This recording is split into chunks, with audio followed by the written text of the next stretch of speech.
Hello there. It's 2 p.m. Thank you for joining me. I will, as always, give 5 minutes before we start. I'm not too worried about time with today's tutorial because it looks like it's going to be quite short. So we might be finishing with a little bit of time by the end. Before 4 p.m. So if you're already working in assignment 2, the questions are already loaded. We can have a little bit of consult after the tutorial regarding that assignment. Let's just wait for a little bit of time before to see if we have more people coming. And also in the meantime, let me just get ready with code share and all of that. Codes are in here. Let me just create a code share website really quickly and share the links with you. So I'm just pasting. Yep. So codes are in code share. You can have the link in the chat. So let me get my presentation ready and all of that.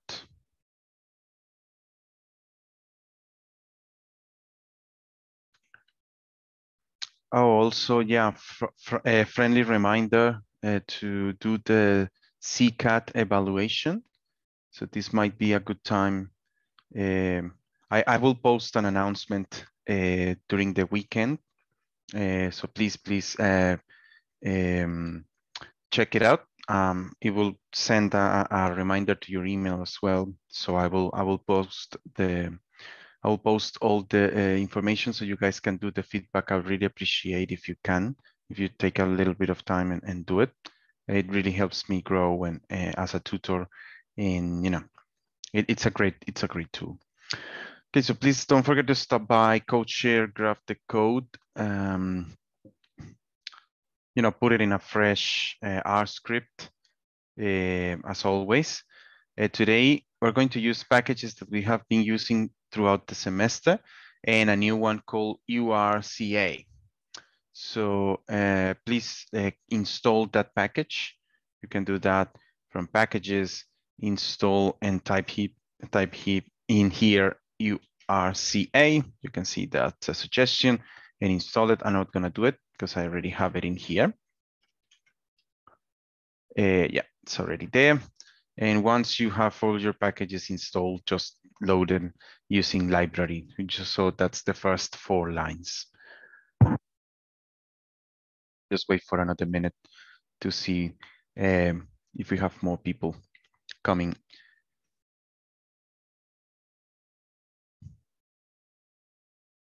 Oh, and this is going to be this semester's last tutorial. Next week, I'm pretty sure that you guys have the review lecture. So you will have, we will have actually consult during this moment next week. So if you, I don't know, for some reason don't have any questions next week during the tutorial time, don't feel the need to join the Zoom meeting because I will be having consult. There's usually not a tutorial in the last week of the semester for this subject. So just, yeah, just a reminder of that.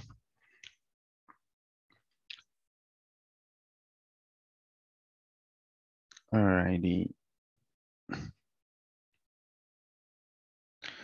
All right. Yeah, it's now 2:05, so we might as well just start. Please make sure that your packages are loaded.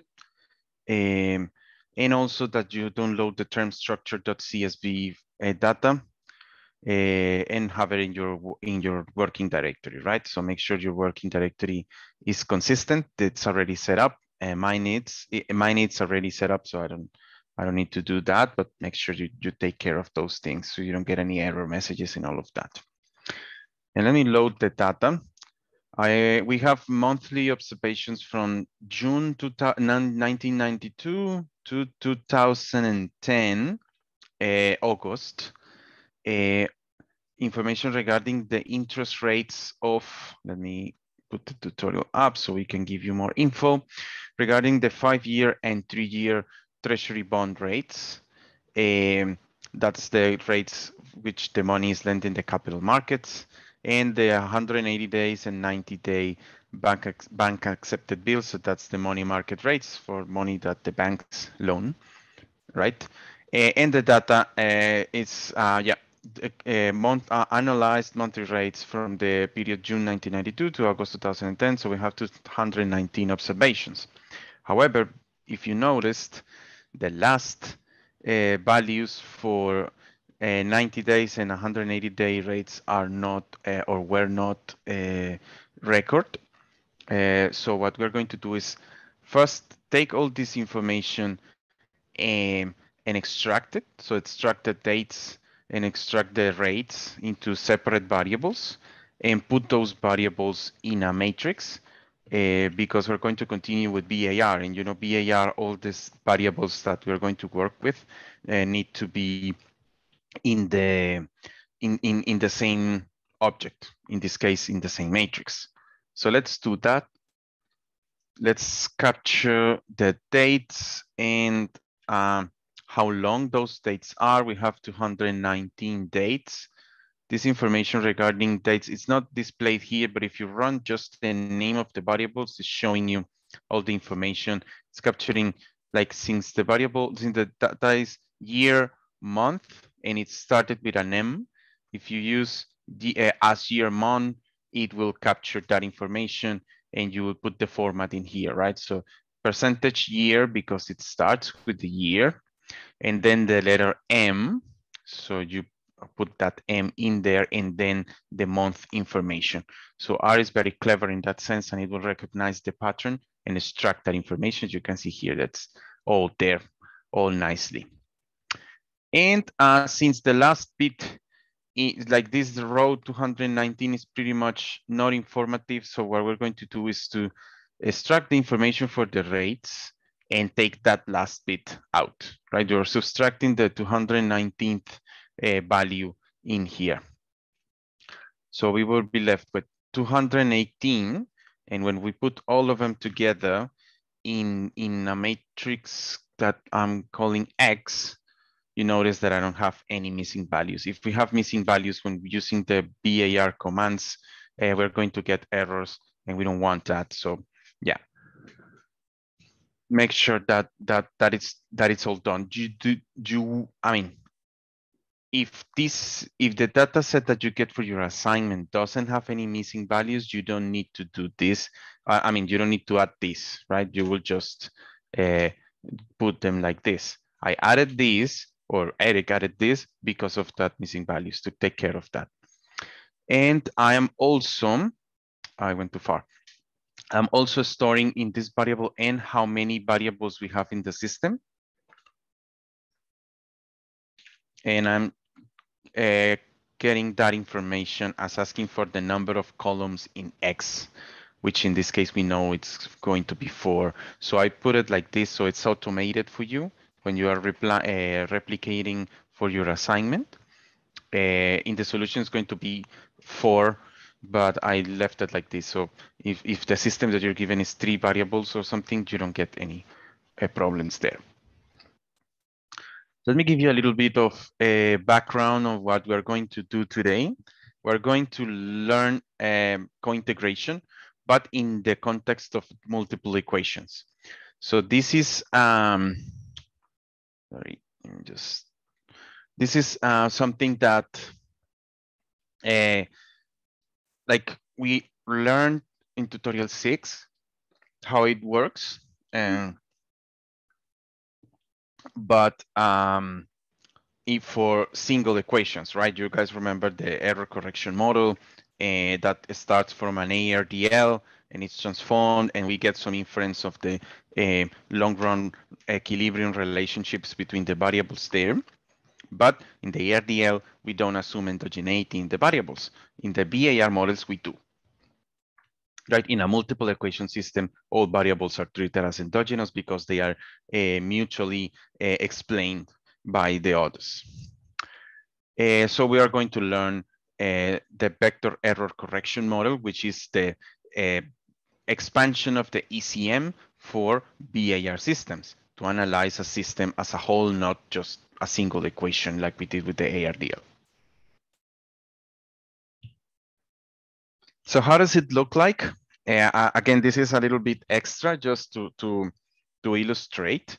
You guys remember the VAR system? This X is the matrix of variables that we are using.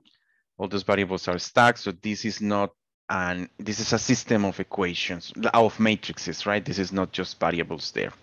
We have a lot of data in here when we expand this VAR, and it can be represented as a VECM in this form. You guys remember delta of the variables. We start with the variables in levels, variables delta, lags of those different variables values.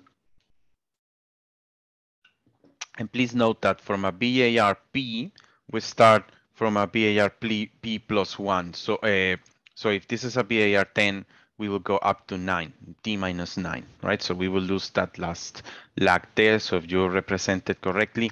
And the term that goes next to the variable in levels with the first lag is where we get all our inference, like all the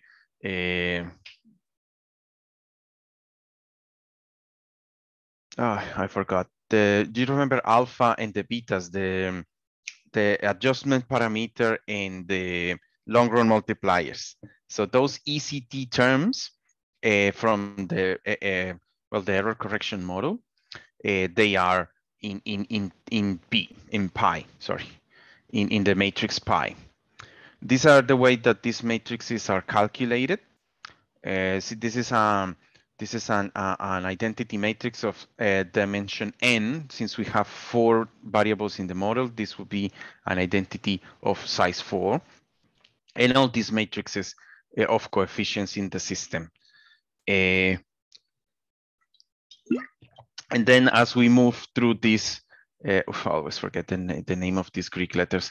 Iota, I don't remember. I'm gonna call them Y. So as we move through the Ys, we will lose one matrix. So Y1 will start at A2.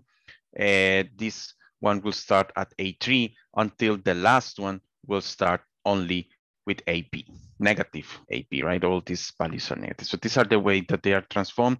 Not gonna get into a lot of detail of how to go from here to here. Just learn that this system, like this is the VECM representation of this VAR system, and this is what these matrices mean in terms of the matrices of the VAR system. All right, so let's start right away with the questions. Psi, okay, psi is that Greek letter, sorry. So psi 1 will start in A2, psi p minus 1 will start at AP. Yeah, sorry about that. All righty, let's do question 1. So we will consider our XT system. Let's construct a set of VAR models. The same way, sorry. As we learned last week, right? So we are going to have candidates from up to 20 lakhs. Whoops. And then we're going to choose using AIC and BIC and all of that.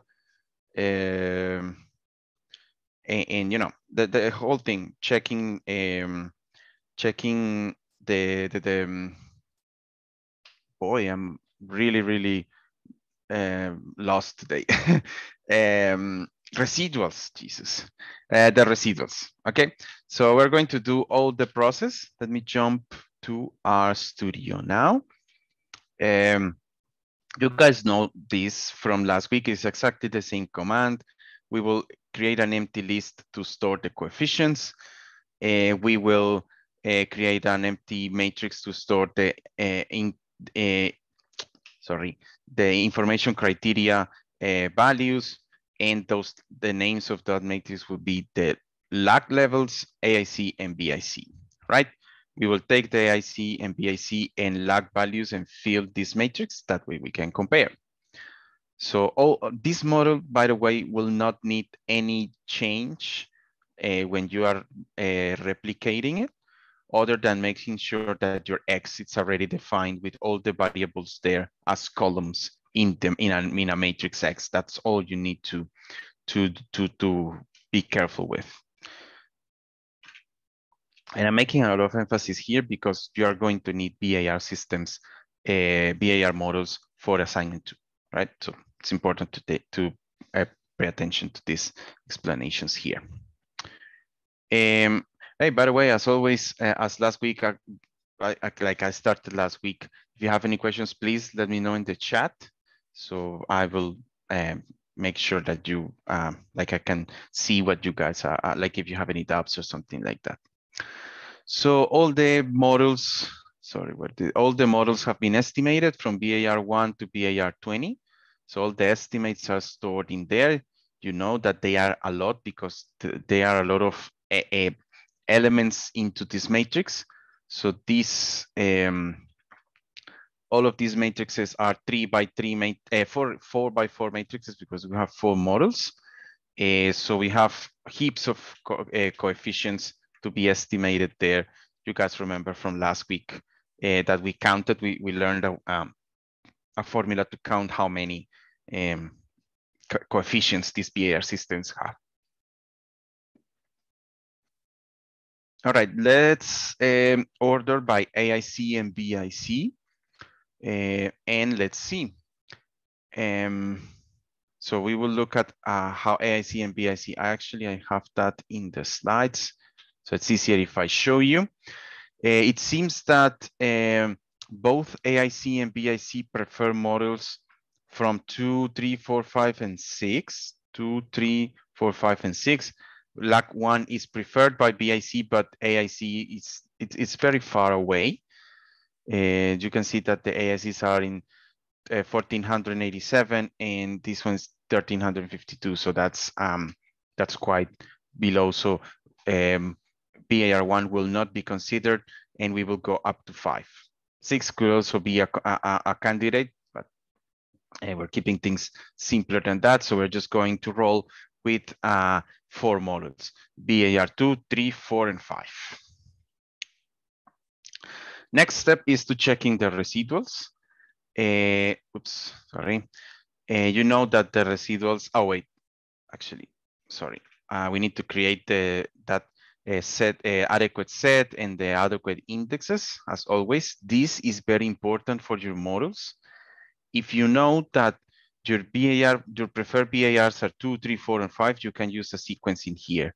If you don't, for example, this is just an example for your assignment. If your preferred models are VAR1, 10, 4, 7, and 3, you can do it like this and put them manually, right? But make sure that your indexes are correct. Make sure that you put them in this object because this object will be called later when estimating the models. Let's check the residuals. So for that we use serial test and select the type PG from Bruges Godfrey test. That's a Lagrange multiplier type of test to look at the residuals of these models. So VAR2, 3, 4, and 5, the p-values for VAR2 are too low. So that model will be discarded. VAR3 has good residuals. VAR4 has residuals that are not too good, only at 1%.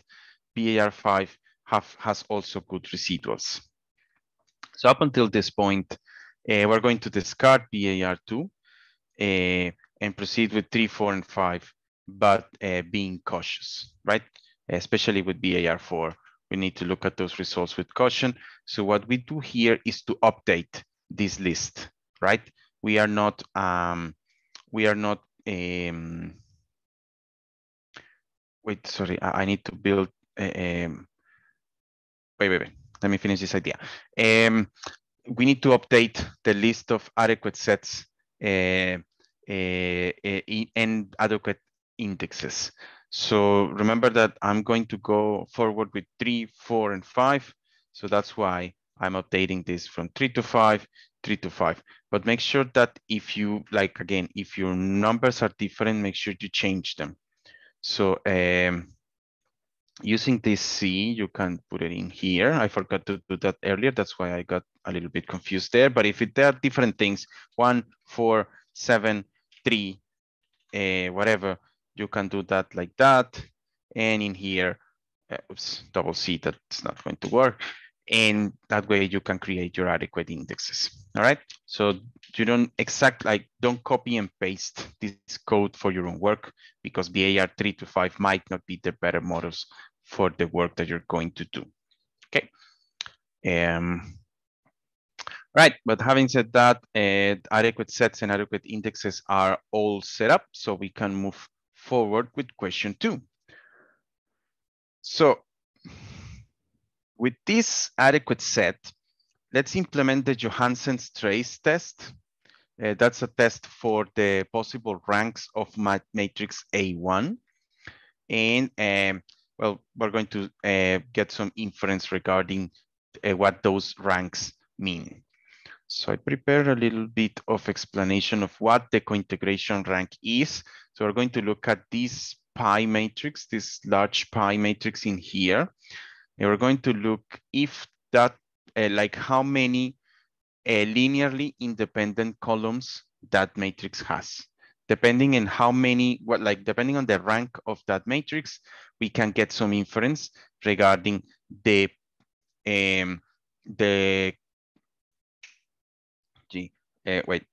cointegration between the variables within the VAR system, and also if those variables are integrated order 1 or order 0, right? You remember that we did this earlier with the ADF test, that we tried to determine if the variables are, what was the word? Undistinguishable from a unit root process or integrated order 1 process and all of that. We can also do that. And this, I forgot to put in the slides, this inference comes from something called the Granger identification theorem, okay? A little bit of a spoiler, we're going to get contradictory results from what we got in tutorial 6. So the important bit here is really how to get the IRFs and how to interpret those IRFs. But if the matrix is full rank, right? So if the rank of the matrix is equal to the number of variables in the system, in this case 4, then the model that the variables in the system are all I0, according to the theorem, and the VECM model is just equivalent to the VAR model. So this matrix, this is for the case of the full rank. When you take this transformation, this matrix is full rank, they will be exactly the same. So it's just as estimating it as VAR, and that's it. When this matrix, let me go back to it. When this rank is something in between 0 and 4, in this case, a number of variables, then the whole system is not I0, it's I1, but there are a number of combinations, I will show you how many, that are I0. That means that we have cointegrating vectors within the system. What does this mean? That not all variables are cointegrated, but they might be cointegrations among the variables. Maybe in pairs, maybe 3, and the other one is not, something like that. So but there are some cointegrating relationships within the system. And when R is equal to 0, then XT is just all the variables I1, but there are absolutely no cointegration relationships in there. So with that case, with the rank is 0, this matrix will pretty much disappear. So the VAR system will be equivalent to a VECM without this term.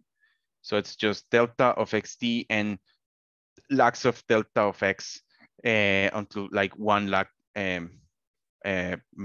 P minus 1 lag. So if this is VAR 10, T minus 10 will go T minus 9, right? But we won't estimate any pi because it's rank 0, that matrix does not exist. How do we test for this rank? We do something called the Johansen trace test. The trace test in theory is very simple. We will start by testing a value of 0. So we test that the rank is equal to some number, determinate number. That's the null hypothesis. The alternative is that the rank is the number right after that. For example, if we start by 0, the null is that it's higher than 0, right? If that trace statistic is higher than the critical value, we will reject H0. So this will be done in steps. We'll start by testing rank equals 0. We get the trace statistic, we get the critical value, and we check. If we reject, then we will test if the rank is equal to 1 and check statistics, critical values, and see. Whatever we fail to reject, that's where we stop, and that's the information, like the conclusion that we grab from the trace test. I hope that's clear. This is something important for you guys to remember, so make sure that this one's clear. And go back to it when you're preparing, like go back to the video and check it out. So let's do the trace test. Let me go to our studio. I don't see it.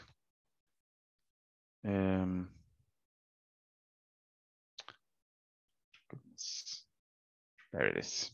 All righty, let's go to our studio and let's perform the test. Actually, before I forgot, this should be in the question before that. From last week's procedure, we also need to check if the systems are stable, right? So we check AIC and BIC, we check the residuals, and we check stability. Sorry, I forgot to do this earlier. Eric put it in question 2 for some reason, but this is part of the selection process of VAR. And we use the roots function of the VAR package for that. Again, the only thing that you need to be careful with is that the indexes are correct, like when you create this vector in here, and the VAR estimates, you already got them from where you estimated all the models. So these commands, these codes should not be too difficult to appropriate. And here you can see VARs 3, 4, and 5. They are eigenvalues. The maximum absolute eigenvalue it's close to 1, but it's not equal to 1. So that's good. We take these models. That's okay. Last week, like VECM will not work if this is like the systems are not stable. So in this case, this is a good result, and we're gonna move forward with that. For the sake of assignment, I would recommend only if you're going to do VECM, only move forward with models that are low eigenvalues lower than 1, please. And we will do the trace test. So for that, we will use the CAG.jo command that's in the URCA package. That will help us do the Johansen method for trace. And we select the trace test because there are a couple of tests from the Johansen method that we can do, but we are interested in the trace test. So we will do that. In here, we just need to run line 54 to line 59. And we will get this output. So we will get for VAR3, just focus on this table, please. Values of test, statistic, and critical values of test, the trace test. And like I mentioned, we start at 0, right? So the test statistic is 102.25. It's larger than all the critical values at 10, 5, and 1%. So we will reject that the rank is equal to 0. Then we move to 1. The rank is equal or lower or equal than 1. So test statistic is 46, higher than the critical values. So we reject and we move to 2. And in 2, we actually fail to reject at 5%. We reject at 1, but we fail to reject at 5. So this is a good place to stop. And we have evidence that the rank is not higher than 2, right? So again, the wording here, it's a little bit tricky. We don't say that the rank is equal to 2. We say is that it's not distinguishable.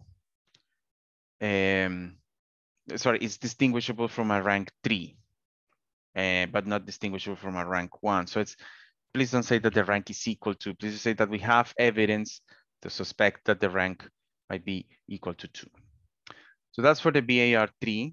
I summarized this process. Sorry, I was doing it one by one. For the VAR4, again, we start at R0, we reject. At R1, we reject. At R2, we fail to reject. So the result seems to be consistent, and same for the VAR5. So these results most of the time would be consistent across models, but it's a good check, a good robustness check to do more than 2 of these VAR systems. Alrighty, let's move to part 3. Like I was mentioning, this tutorial is not particularly long, so we will have time for consult afterwards. Next question is asking us to construct an adequate set of VECM models, right? So we have some models for P, and we have candidates for R. In this case, I think we're going to do rank 2 and rank 3, just to see if the results are robust or not. So let's construct those VECM models. And let me go back to RStudio. The first check is like we will estimate all the models. We will put the information criteria in this empty matrix. And in here, if you guys remember, this is due to a number of variables in the system. We have 4. So that's the maximum rank that it can have. So it will check ranks from rank 0 to rank 4. But I left this as N in here, so it's replicable for you. If this is left as 4, you might be doing it like repeating it, but your system might have different variables. So that's why this was put in there. All of this should be replicable for you. And in here, we're just preparing for the cases. If the matrix is full rank, right? The rank is equal to the number of variables, then the VECM is just equivalent to the unrestricted VAR, so it will be estimated the VAR. If it's 0, right? That matrix, let me go back to the slides. If the rank is 0, what is it? Here, if the rank is 0, this matrix will not exist. So we will just estimate the lags. But again, starting or ending at a lower index here. This will start at 10, this will start at stop at 9. So that's what we do here by doing this P-1. If it's estimating a VAR 9, I will add first differences of X up to T-8. So that's what we're doing with this -1. This will not need to be like changed or anything. The final possibility is that it's something in between 0 and N, right? So that's the else. And in that case, we use the BAC to VAR command in the VAR's package. And that will help us estimate the VECM from the VAR model. This command uses the results from the trace test as input. So that's why we leave these results in here, this command in here. And well, we will estimate AIC, we will grab AIC and BIC and put them in the matrix IC that we have there. So let me run all of these. Again, the good thing about these commands is that you will not need to do batch work from them for your own job, assignments. I'm filtering by AIC, like the first 10 AIC and BIC, and finding the intersect between those two models. We do have a lot of models estimated in here because we are moving through different VAR models and different ranks, right? From rank 0 to rank 4. So we will get, let me go forward. Sorry, we were in here. So these are the first preferred models in terms of AIC and in terms of BIC. In terms of AIC, you notice that it's preferring VAR models like above 3, 4, and 5. So VAR2, we also had evidence that VAR2 was not good. So this is supporting that fact. VAR3, 4, 5, and even 6 appears there also as options, well, barely. And the BIC also supports that notion, just VARs 3 and 4. So it's not even, it's also filtering out the VARs 5.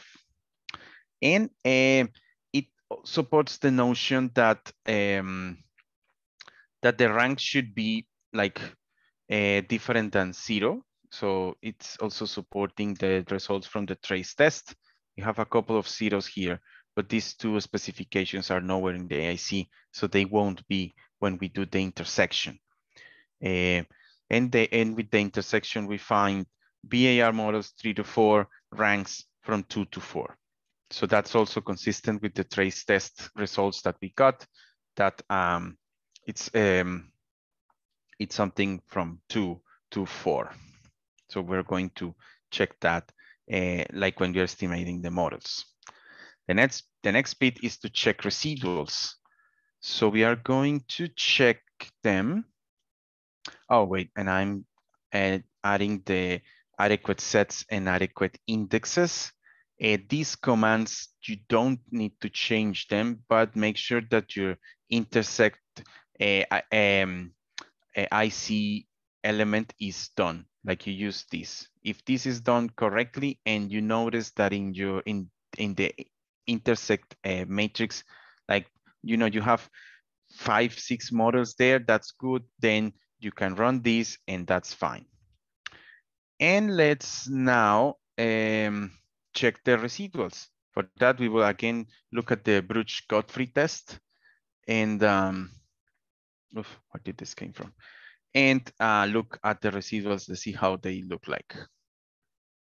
Again, we will expect good residuals before moving forward. So I'm going to run these.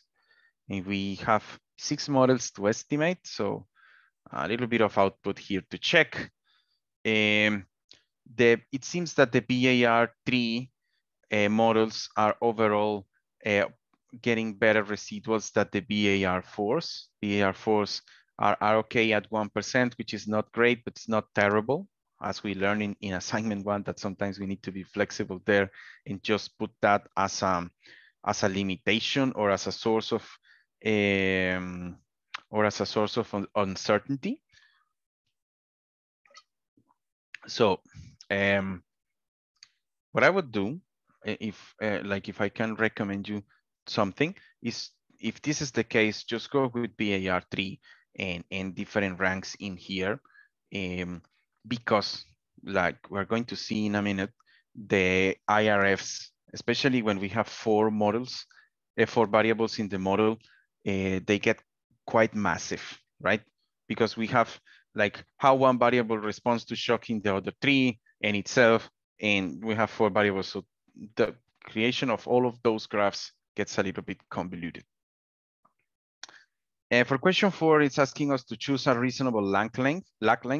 I would say 3, but I believe we will also work with 4 for the IRFs.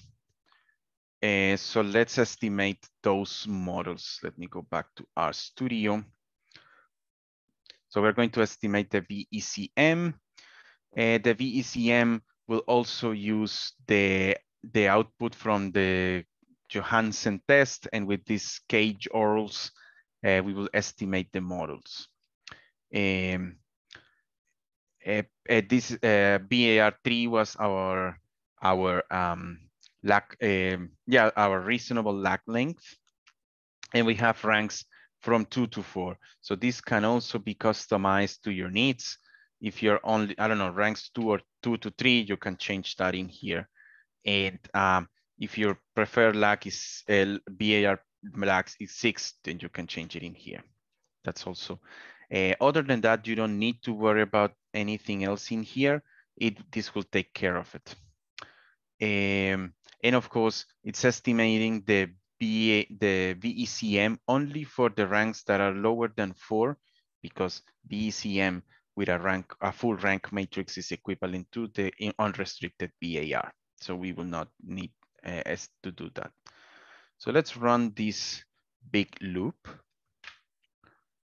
And I will show you what the output means, because it looks like it's nothing, it's not much there. It's giving us the results for the VECM, 3 lakhs rank 2 and 3 lakhs rank 3. As you can see, we have 2 matrices here as output. Well, this is how they would look like. When estimating VECM, we will worry about the matrix pi. The other matrix, the other matrix is psi, and they will be estimated, like, as you guys remember, I showed earlier, I need to go back a lot. It's just an operation of the coefficient matrices from the VAR model. So they are really not that important, but it's how we will, how the matrix pi is split for that error correction term, error correction term, like the alpha and the betas, is how it will be not split, but decomposed, what really matters for our estimation. So this is what R is showing us in here. It's how that matrix pi is decomposed into alpha, an intersect term, and the betas. So this would be equivalent to the adjustment parameter in a single equation model, and this will equivalent to the long run multiplier in the single equation model. And it's that decomposition by Johansen restrictions that makes it have this form. In this case, we are assuming that the rank is equal to 2. Therefore, alpha will have 2 columns and beta will have 2 rows, right? And the first 2 terms of beta will be just an identity matrix. That's why beta is decomposed like this. Identity matrix and of size equal to the rank, in this case 2. So it's an identity matrix of 2, dimension 2. And betas, well, a couple of matrices, a couple of elements of beta. And alpha will have 2 columns. Okay, so that's the Johansen restriction. This only works like this when the rank is something in between 0 and 4, right? So in this case, 1, 2, or 3. So let me go back to R. Maybe I can show this in the same window, perhaps. So these results here are alpha 1, 1, alpha 1, 2. Oh wait, hang on. I think, yeah, alpha 1, 1, alpha 1, 2. Wait, let me think about this for a second. Actually, I think, no, these are betas. Sorry, this is alpha. So alphas couldn't be estimated for 1, 1, 1, 2, 2, 1, and 2, 2. Alpha 3, 1, alpha 3, 2, 4, 1, and 4, 2. And this first item here is this matrix beta. So let me shrink it just a little bit. So we have 1, 0, 1, 0, 0. This is a very, very small number with 16 zeros. So 0, 1. And we have a beta 1, 3. No, sorry, beta 2, 3, and beta 2, 4, beta 1, 3, and beta 1, 4. Okay, so that's how the estimates look like for the model. Oops, sorry, for the other model, for the case where we have rank 3, you noticed that the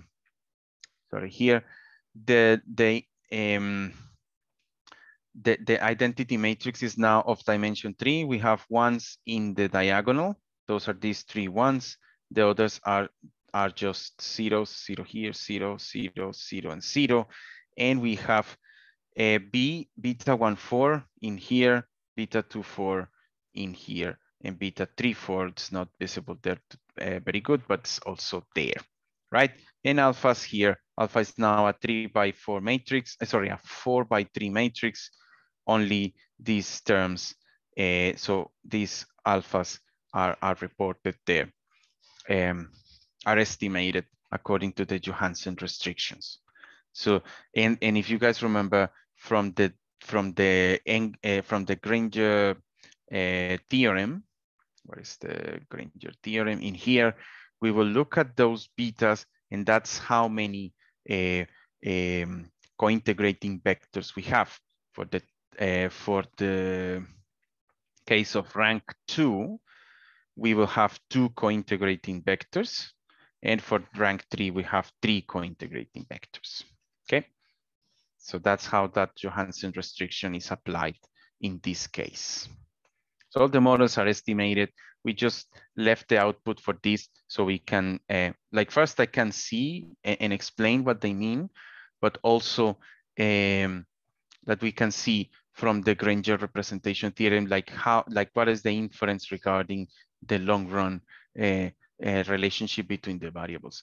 So let's start with rank 2. So let's start with this output. Pretty much this is enough. And in here, well, we have at least 2 stochastic trends because we have 2 cointegrating, no, sorry. I don't think I have that, but let me, I think I can do it in Zoom. The number of stochastic trends is calculated as number of variables in the system minus rank, right? So in this case, we have a rank, 4 variables in the system, and we have a rank of 2, right? So in this first case, we have 2 stochastic trends in this system. One is explained by the first vector beta, and the other is explained by the other vector beta. So we can grab some inference like this, going vector by vector. And also by the theorem, at least 2 of these variables, because we have 2 stochastic trends, at least 2 of these variables should be I1, right? We don't have a set of all I0 variables in here. So that notion of all of these variables being stationary can be knocked down with these results. If you remember from tutorial 6, we found evidence that this variable 90 days was not stationary, right? So that only left us with the possibility that 180 days, 3 years, and 5 years are I1, right? So if we look at the first, actually, let me erase things here a little bit. If we look at the first vector, cointegrating vector that we have, this suggests that I90 days, 3 years and 5 years are related in equilibrium, right? Because the coefficients are different than 0. This one is not related here in the equilibrium, just 90 days, 3 years and 5 years. This is a very small number, it's very, very close to 0, so it will not be related there. So given that 90 days is I0, that only leaves us with 2 options. Either I3 and I5 are both I0, or they are both I1 and co-integrated, which is more likely. If they were both I0, this contradicts the fact that we should have at least 2 I1 variables, right? Because if this 90 days is 0, this one is I0, and this one is I0, that will only leave us with the possibility that 180 days is I1, but we need 2. So that notion is not, it's rejected. So the most likely thing is that the 3-year and 5-year rates are both I1 and are co-integrated. From the second co-integrating relationship, we have that 180 days and 3 years and 5 years are co-integrated, are in equilibrium, in an equilibrium relationship, right? Let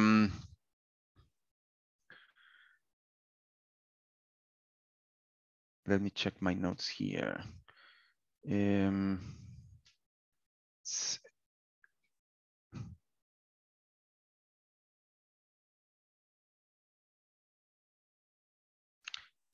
And in this case, well, that would leave us with two possibilities. Either 180 days is I1 and correlated with, like, integrated all these three, or is I0 and these two variables are co-integrated. It's not co-integrated with this.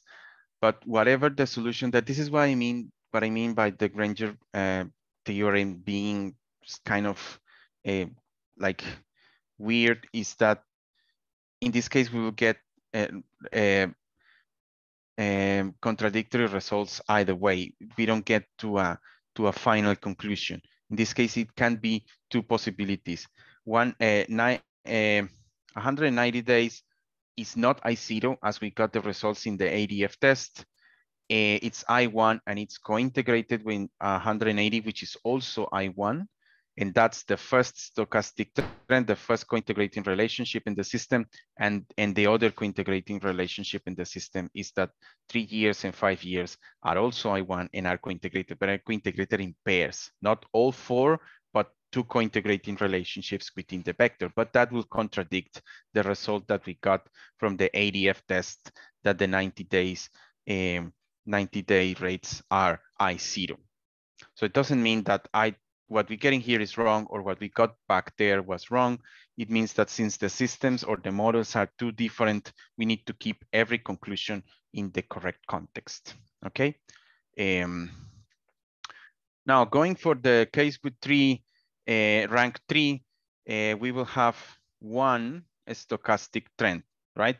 So 4 minus rank 3, we will have only one stochastic trend, meaning that we only have one co-integrating relationship among all those 4 variables. There can only be one. So in that case, we should have a lot of I0 variables, but of course, that would also contradict the result that we got before, because we got that the most likely scenario is that these 4 are I1 correlate, these 2 are correlated, and these 2 are also correlated. Co-integrated, sorry, not correlated, co-integrated. So let's start checking vector by vector. In this case, this first vector is telling us that 90 days and 5-year rates are share a long run equilibrium, not these two because they are 0.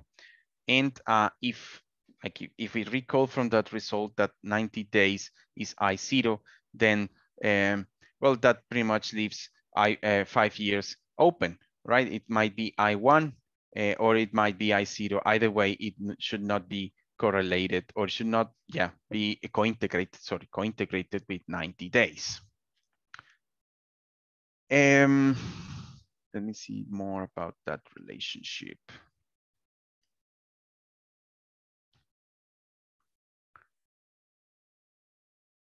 From EC2, now we have that 90 days, no, sorry, 90 days, no, this is 0. Nor 90 days, nor 3 years are in that long run equilibrium, just 180 days and 5 years. In that case, we don't get a conclusion if they are I1 or I0, but if they are I1, there might be one co-integrating relationship in there. So, but we can't conclude, unfortunately, because from a rank 3 in this case, the links, the long run equilibriums are given in pairs. So in this case, it's not possible to know which is the variable or which are the pair of variables that are co-integrated, and only one group of variables can be co-integrated. We can't have two. We only have one stochastic trend in this system. The last co-integrating vector that we have is that only I5 years share a long run equilibrium with itself. So in that case, like I5 can be an I1 process, but of course we can't get any more information regarding co-integrating relationships. So this whole analysis is a little bit of a letdown, because it's not conclusive, especially when the rank is so close. Sorry, yeah, the rank is so close to full rank. These vectors, there are too many, and they are not very informative. So my recommendation in here is that keep the VECM analysis, like try your best by interpreting the Granger theorem, but the important bit here really is the IRF functions that we're going to get next. So let's do that. So that's the important bit, right? The dynamic relationships. So let's now move to the next bit in our analysis, which is the computing the IRF functions. Let me check the questions in here. Yeah, for 5-year horizons using Koleski composition. So that's the default setting in R, so we don't need to do anything in there.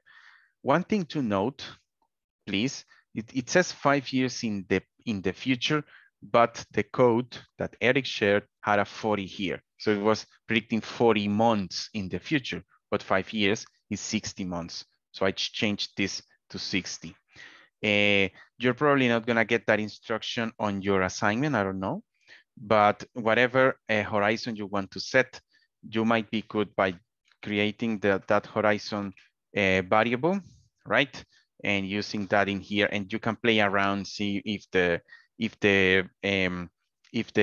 horizons that you set are good. I'm going to show you how. You guys remember the IRFs? The moment that they become flat, then that's a good guess for a long run multiplier, a long run effect on one shock on another variable.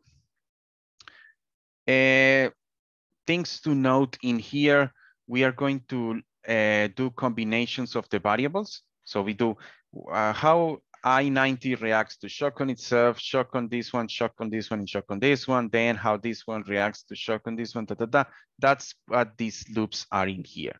So this should be changed according to the number of variables. I will do it like this, so you will remember that whatever X's you have in your models, that will be the end of these loops. And of course, give the correct names, because these names are used for the little text that we will create, right? Response of this variable to a shock on this variable, and also that's the variables that will be used to calculate the IRFs for the VECM estimation. So the VECM estimations are already there. We're just going to grab from them. I think using bootstrapping for the confidence intervals, and graphing the IRFs. And we're plotting it, right? Using the IRF estimated and the title that we create with this little text in here. None of these should be customized to your needs, so don't need to worry there. And also this cat message will show us which model's been estimated as it goes through. I will actually start it, because last time I ran it, it took a little bit of time on my computer. So please bear with me. It will start creating these IRFs. So once it's finished, I will show you. Actually, I can show you right away. I prepared them in the slides, so I can show you this. Now, please be careful. I think I can zoom in. Yeah, please be careful on the way that I am putting these graphs in a panel. R will show you graph by graph, but I think it's more meaningful to put them in this grid type of setup, because that way we can see for each variable, like for each model, how the response will look like. We line these to like how variables respond to a shock on the same variable. So that's how 90 days responds to shock in 90 days, 180 days respond to shock in 90 days, 3 years respond to shock in 90 days, and 5 years responds to shock in 90 days, right? So here responses to 180, next responses to 3 years, and then responses to 5 years. And we go row by row. So the first row will explain how the rates respond to an unexpected shock in the 90-day rates, right? Also make sure that your models are consistent. You notice how I have VAR3 with rank 2 in all of these. R will give them in a different order. Let me see if it stopped already. Now it's going there. But you see that it's giving me different models and all of that. So the way that these loops, let me go back to my slides. The way that these graphs are created is that it will start, where does it start? With this, with the first one of the first model, then it will show me the first one of the second model, first one of the third, and I think I have 6 models in here. So it showed me first the 6 that goes in here, then the next 6 that go in this spot, then the next 6 that goes in this, and then 6, and then so it goes boom, boom, boom. So all this graph for all the models, then this graph for all the models, then this graph for all the models, and then it goes to here, boom, boom, boom, then back to the first, and then until here, and then here until the end. If you want to do this, I would recommend this way to put the variables, like the graphs, because like I mentioned, you can go row by row and see the relationships, how the variables respond to a shock. All the variables here, all the interest rates in both capital markets and money market rates respond positively, and that positive response will go, it will be permanent. You notice how the graphs will always be above 0. So these are positive, positive, and positive values. They are not easily visible, but maybe if I zoom in, you see the axis, all the values are positive, positive, above 0. So it means that when a shock to 90-day rates occur, the interest rates will increase, right? It's not positive in the sense that if it's a positive outcome, is it a positive response? So it will go to a higher level, it will increase. Responses to 80-day rates behave very similarly. They are a permanent and positive, like all of them are above 0. You can zoom in a little bit so you can see all these values are above 0. The next one is, oops, sorry, my bad. The next one is shocks to I3, the 3-year rates, and they will behave the same. All of these responses are positive. So shocks in the 3-year bank accepted bill rates cause the other rates to go up. And the last one is how they respond to shocks in 5-year rates. The the money market rates, 90-day and 180-day rates will decrease, and that will become permanent, a permanent negative shock. But the capital market rates will keep positive. It will increase, and that effect, it seems to be permanent. But if you notice the confidence intervals, sorry, the prediction intervals are like above and below 0. So it seems that that effect might not be significant. So that's for the VECM 3 lakhs rank 2. For the 3 lakhs rank 3, the effect in here seems that it's negative, but again, it's too close to 0. So it seems that they might be coming back to the original levels. Same for here. Seems that they are positive, but barely. And so it seems that the effect is not significant over time.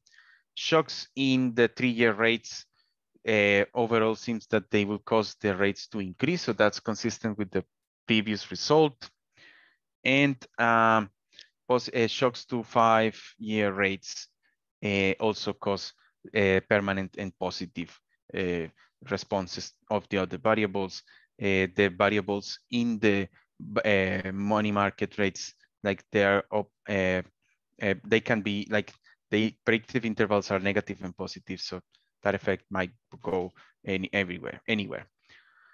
My recommendation, like we can go through all of these because we are going with with lags 3, lags 4, ranks 3 to 4. But I want to bring your attention to what happens when the lags, like when we take full rank of the matrix, and you notice how they always seem to go back.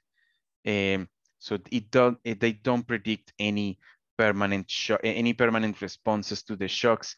And even with 5 years in the future, most of them are not even flat.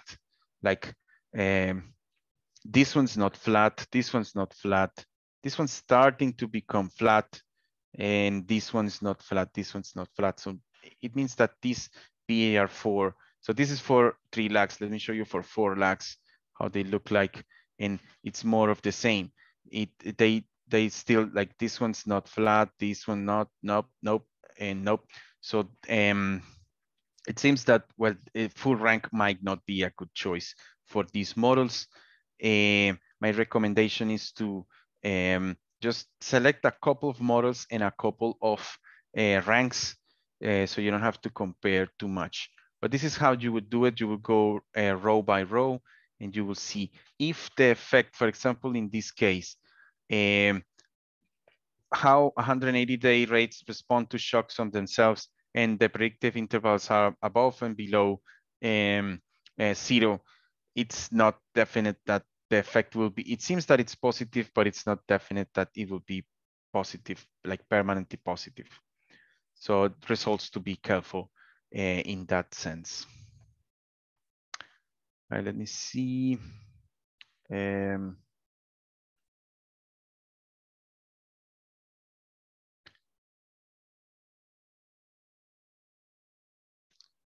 Well, not that, other than recommending you guys to like analyze and compare.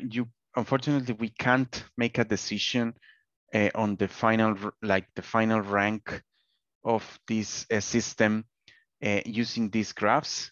I will recommend you guys to use your best judgment and reach this point with maybe a couple of ranks. So this comparison seems like it's easier. And then you can go and see, okay, if this finding, for example, is this finding that an unexpected shock on I5 induces permanent responses in all the other shocks, is it consistent or is it robust to specification? Then that's something that you can say with some certainty. If it's not, it's important to note, I found this, but that result seems to be not robust. Okay, so good luck with that assignment too. Of course, we will be ready for your questions should they appear. But yeah, that's all that I have for tutorial 12 and for all the tutorials during this semester. Thank you so much for a great semester. Really appreciated your attendance and your patience with especially with the late cancellations of the tutorials and all of that. But thank you so much. I will hang around for questions. If you started to work on the assignment already, if you don't feel pressured. I think there's still a little bit of time.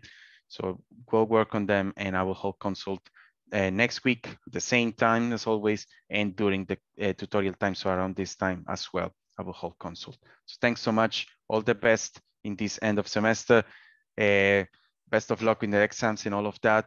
Thanks so much for everything. And please keep an eye on your emails. I will send you a reminder, a friendly reminder to do the tutor evaluations. So I really appreciate if you can spare a few minutes and do that for me. Thanks so much, guys. I hope you guys have a great end of semester and a great weekend, and I'll see you around. Thank you.